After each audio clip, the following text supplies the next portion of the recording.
I hadn't really been making videos for a couple weeks just because I was really caught up with getting a job and some other stuff and looking for a job again. That and this question just seemed so ambiguous. I wasn't really sure what the creator of this challenge wanted as an answer. It's views on love and relationships, which is kind of an open question. Some of the stuff I'm going to talk about has already been touched up in the second day of this challenge. Even if it shouldn't be, love has always been at the forefront of everything else in my life.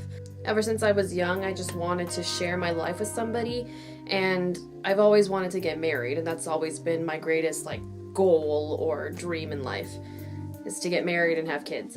I know some people, as far as marriage is concerned, they don't see why you necessarily have to get married if you're going to be together forever, but just for me, I just haven't been able to see my life without actually getting married. It's just always been something that I've wanted to do. I've always wanted the wedding and having the entire ritual of tying myself to somebody else. But when I was younger, and everyone has their own misunderstandings about love and relationships when they're young, is that I had sort of a princess complex. Not because I acted like a princess, but I was definitely into the whole idea of being rescued by somebody else. I was very into the idea of finding my prince. Cheesy, but that's what I thought. And so in my first serious relationships, I was very dependent on my significant other. I wanted to spend every waking moment with them, and I got to the point where I was smothering. I demanded to be with them all the time, and things that we did together, I didn't always count it as romantic time. Whether it was playing video games together or writing music or something, if my significant other during those activities wasn't paying 100% attention to me, then I got very frustrated. And when I look back on it, I'm not proud of acting that way. It was very hard for me to support or be happy for my significant other when they weren't paying attention to me. And of course, that contributed to why those relationships ended. I always tell people that the relationship that I'm in now is one of the healthiest I've ever been in. Because I've learned to love myself more over time, I've found that I don't need to be so dependent on my significant other. And I still am sometimes, but not to the same extent that I was before, to the point where I was clingy or smothering.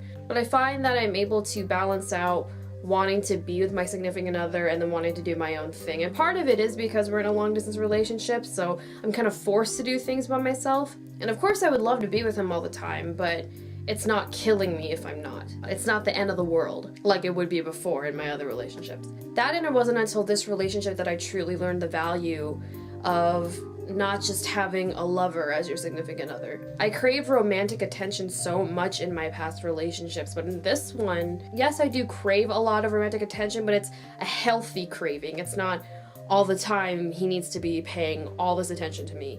I finally learned the value and how much I love being with somebody who can also be my best friend and my partner. We don't necessarily have to go on dates or have romantic dinners or something like that. We find comfort in just taking naps together and playing video games and geeking out over things and cooking and making fun of each other. Things that you would do with your friends. And some people may call those romantic things anyway, but the thing is, before this relationship, I wouldn't have counted that as romantic things. I would have counted romantic relationship thingies as, I don't know, making out and going on dates and walking hand in hand on the beach or something like that. So, you know, stereotypical romantic and The Bachelor kind of things. I'm a late bloomer in everything, and those aspects of a relationship are no exception. It sucks that I had to learn later than a lot of people that it's okay to just want to play video games or laze around or whatever with your significant other.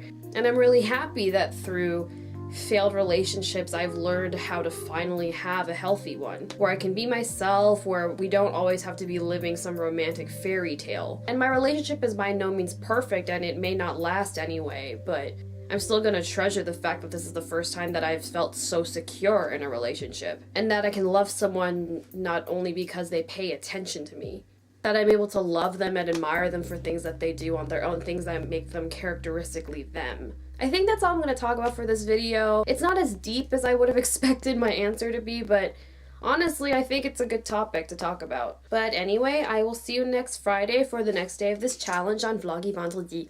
Bye!